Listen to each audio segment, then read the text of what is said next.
Hello, everybody. Thank you for taking a few minutes to hang out tonight. We love to come to you on a time in the middle of the week to just give us that little extra something to get us through the week. There's something good about carving out time for moments like this as we continue to learn what the Bible says about life. And so coming to you for Wednesday night online has been a good tool for us to be able to do that. So I would encourage you to carve out 10 minutes or so, middle of the week. It won't take long, but really we're discovering some practical things that help us as we navigate life. There's a whole lot of stuff that is going on in our world right now, right? From coronavirus still that we're all navigating through, to cultural tensions, to economic challenges that can be hitting us.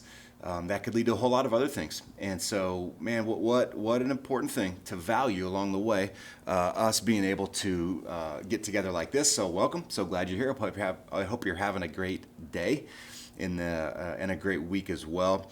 And we're going to study. We've been going through different characters in the Bible to see about their life. And when you see and hear the story of someone's life, I think that's a very powerful thing. There's a lot that can happen and a lot you can learn from when you hear a story. There's nothing like a good story. That's the reason you like the movies that you like. It's the reason you like maybe even the songs that you like, because they tell a story. You relate to this. It's the reason you watch the TV series or the series on Netflix or something. You caught up in the story and you get to know the characters and you relate to them. And so why you would binge watch seasons of something, because you get caught up in the story. And the Bible's no different. We can learn a lot from the lives of other people. And the difference about the stories in the Bible are that they can change your life. They're not just stories on a screen. They're not just stories that you might run across in a magazine or in a book. It's the reason you like the books that you like as well. The stories that get told, these stories are different because they're found in God's Word, and they really open up aspects of life that help make it better for all of us. So to get started with this story, I want to introduce you to the person we're going to discover about, and her name is Sarah in the Old Testament. Now, when we first see her name in the Bible, it won't look like this. It will look like something different. Name gets changed to Sarah a little bit later on in her life, and even her husband, his name gets changed as well. But we're going to end up and see what happens in Sarah's life. And why this matters to us is exactly what you see on the screen here. It matters for when we don't understand and we're starting to get impatient. I don't know about you, but sometimes I struggle with being patient. Anybody else out there struggle with being patient? I know it's easy for me to get in a hurry. Okay, is it easy for you to wait? How about at a stoplight? Okay, one of the things we've laughed about around here is at a stoplight, if the person in front of you, when that light turns green, doesn't go, how long do you wait before you start honking on the horn?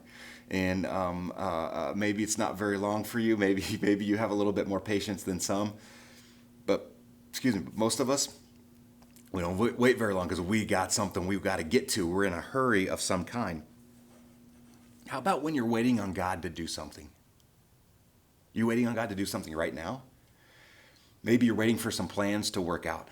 Maybe you're waiting for word about something. Maybe you're waiting for this opportunity to break. Maybe you're waiting for this moment to unfold, and you'll be able to see this thing begin to take place in your life and in maybe even the lives of others. Is it easy for you to wait? Even this morning, I was taking one of my kiddos, our kiddos, Christy and I's kids, they're not just mine, they're ours, to a dentist appointment. And you got a call, hey, we're here. Okay, we'll text you when you're ready to come in, and only the child can come in. So we get there in time for the appointment. Hey, we're here. Okay, we'll text you. And we end up waiting for quite a while, right? And the whole time I'm thinking, man, I got stuff I got to do. Come on, let's go. I was not a very good patient person in that moment. Already today, it was something I've stumbled over. Okay, so it's very easy to get impatient. And what we're going to discover is that Sarah in the Bible gets impatient. You see, her story and her husband's story, it revolves around a promise. In Genesis chapter 12, God makes a promise to Abram, or Abraham later. God makes a promise, and Abraham is Sarah's husband. And so this promise impacts both of them. I want you to see what the promise is. Starting in chapter 12, verse 1, it says this: Now the Lord said to Abram, Sarah's husband, "Go from your country and your kindred and your father's house to the land that I will show you. Now look at this. This is the promise. And I will make of you a great nation. I will bless you. I will make your name great so that you will be a blessing. It goes on. I will bless those who bless you. To him who dishonors you, I will curse. And in you, all the families of the earth shall be blessed. That's a big time promise. God makes this promise about this family through which this unbelievably great nation will come through, right? Up until this point, they're a little bit older in life. They haven't had kids yet, right? And there's uncertainty about that specific promise. Now, this promise of go, and I'm going to show you where to go, and I'm going to make you this great nation, that meant a lot of change. It meant a long journey. It meant an unknown destination. It meant years of time in a wilderness. It's going to mean some regret as we read through the story. Now, so God makes this promise to these folks, and 10 years later, they still haven't had a baby. And so Sarah starts to get impatient. She's wondering when God will come through and fulfill this promise and bless them with children, because 10 years later, God, you made a promise, and I've waited for 10 years for this thing to happen. And Sarah's like, I'm tired of waiting. You ever get tired of waiting? I know I do. Sarah couldn't see how this was going to happen. This was supposed to happen a long time ago, but it just hadn't happened yet. So, she thinks she needs to help it out a little bit. Let me help out the process a little bit. God, I know what you said, but sometimes I think I need to help out. Sarah thought she needed to help God out a little bit. You ever feel like you needed to help God out a little bit? Sarah did here too. We're going to see what unfolds.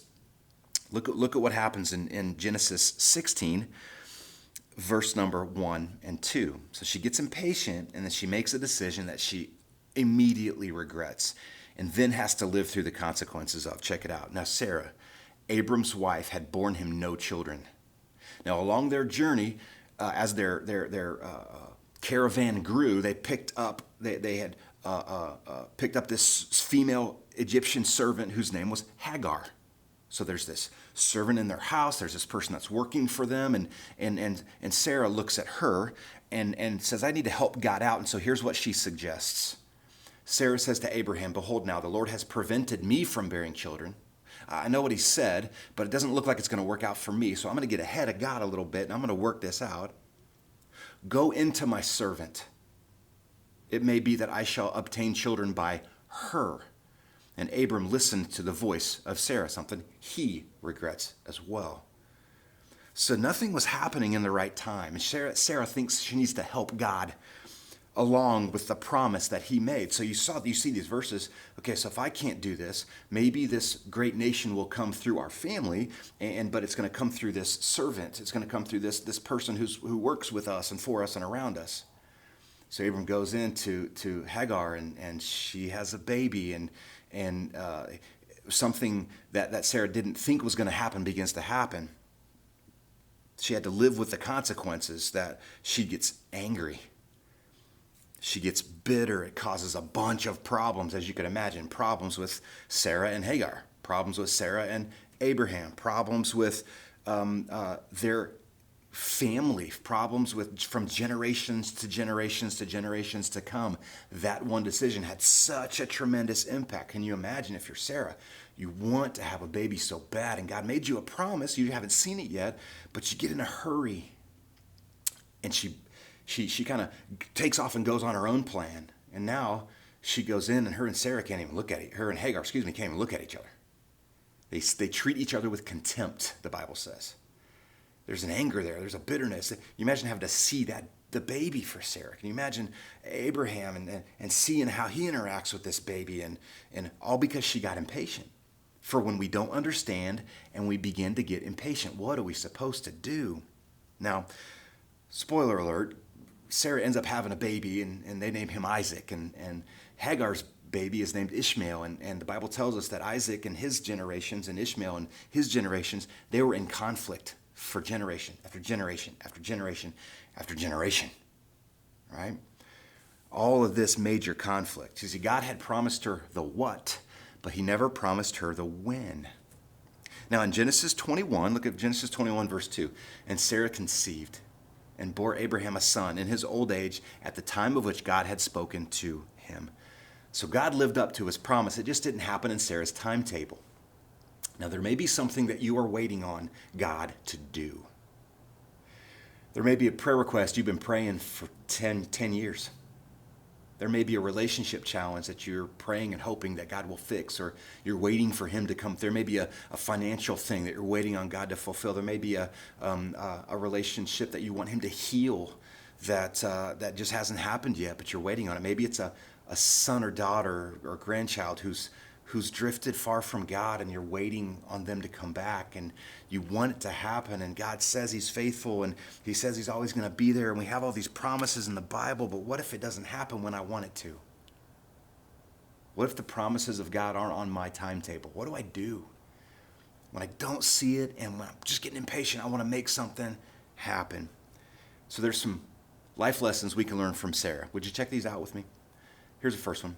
Don't try to get ahead of God when he isn't moving fast enough for you. Don't try to get ahead of God when he isn't moving fast enough for you. We typically have an opinion about how God should do things, don't we? We think he should do them the way we want him to do them, right? So when God's not moving at your speed, there are a couple things we have to remember. We have to remember that don't get around his plan. Sarah tried to get around his plan, and it caused generations of conflict. It caused personal struggles and relational struggles, and man, it's all could have been avoided. And I know it's easy to say be patient, and it's harder to be patient in the moment, but if we could just see where that was going to take us, we wouldn't want to end up there. If we would be able to say, okay, Sarah, time out for a second. Let me fast forward generations to come, and let's see the conflict that's going to happen in your family because of this one decision. Maybe she would have pumped the brakes and said, whoa, okay, let me slow down here. All right? Don't try to get ahead of God.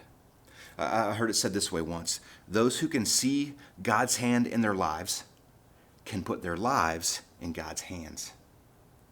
Let me say it again. Those who can see God's hand in their lives can put their lives in God's hands. Even though you're waiting, God is still working. Even though you're waiting, God is still working. Okay, here's the next thing from Sarah. Let's check it out. When you do have to wait, when you must wait, I jumped ahead. Our solutions, like Sarah's, here's the second thing. Our solutions are always poor substitutes for God's promises. Our solutions are always poor substitutes for God's promises. See, even your best will fall short, won't even compare to what God has planned for you. Sarah thought, this is a pretty good plan. I'll get this family thing jump-started. We're supposed to have a great nation out of our family. I don't see any babies yet, so let me force this somehow, some way. And she got ahead of God.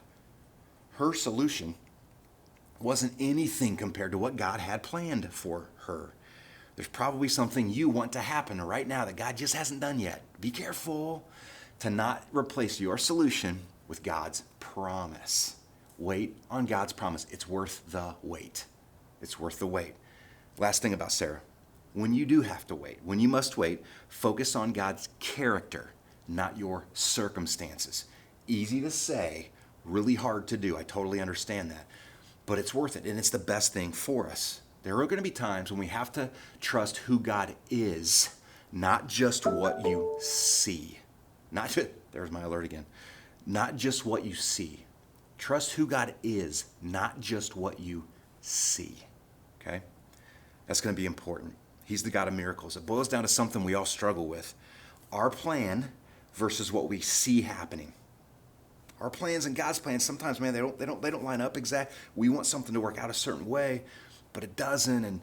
And we could real quickly try to make a solution on our own and try. But if we were just to wait, and this is the word we can lean on, we can trust. You see, Sarah had a choice. I can trust God's plan and I can wait on his promise, or I can try to fit my solutions in all over the place and I'm going to make a mess of the thing, right? But if we just wait on God's plan and we trust his plan and we trust his time, what will be there for us when we arrive would be way better than anything we could plan on our own. Trust in who God is. Trust in his timing. Trust that God's plan is better than mine.